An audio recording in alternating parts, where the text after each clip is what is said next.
கடகராசிக்காரர்கள் என்ன பண்ணா அவங்களோட வாழ்க்கையில திருப்பி நான் வந்துருச்சு, இன்னும் ஒரு 15-20 நாள்ல வந்துடும். ஓஹோ, திரும்பி நம்மளே நிக்கிற அளவுக்கு கடகத்துக்கு வந்து, ஏன்னா காமெடிக்கு சொல்ல ஜோக் அப்பார்ட், என்னன்னா கிட்டத்தட்ட ஒரு 2017-18 இருந்தே கடகம் நல்லா இல்லை. நல்லா இல்லை நிஜமா. அது இந்த 2.5 வருஷம் பாவம், அந்தோ பரிதாபம். நிஜமாவே நான் கடகத்துக்கு சொல்லிட்டே இருக்கேன், இந்த தாயுள்ளம் கொண்ட கடகராசியெல்லாம் போய் இப்போ கருத்துக்களால் கவரக்கூடிய கடகராசி நான் சொல்ற அளவுக்கு போட்டு பாடாத பாடுபடுத்தி எப்படா என்ன விடுவீங்க, என்ன வேணாண்டா நீங்க அப்படின்ற அளவுக்கு அப்படிதான் மாற்றி இருக்கு. வச்சு.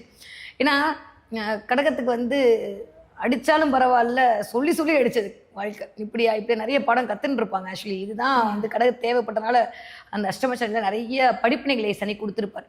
இந்த தடவை அப்பாடின்னு ஒரு நிம்மதி பெருமூச்சு கடகம் விட்டுறலாம். இனிமேல் எடுத்து வைக்கிற ஒவ்வொரு அடியும் விஸ்வரூப விட்டு தான். ஸோ யாருக்கு சூப்பர்னா கடகம் மகரத்துக்கு அல்டிமேட். ஸோ எனக்கு தெரிஞ்சு இந்த புத்தாண்டு என்பது புது உயிராகவே கடகம் பிறக்கும். அப்பா, அந்த அளவுக்கு பிரச்சனை இருந்து வெளில வருவாங்க.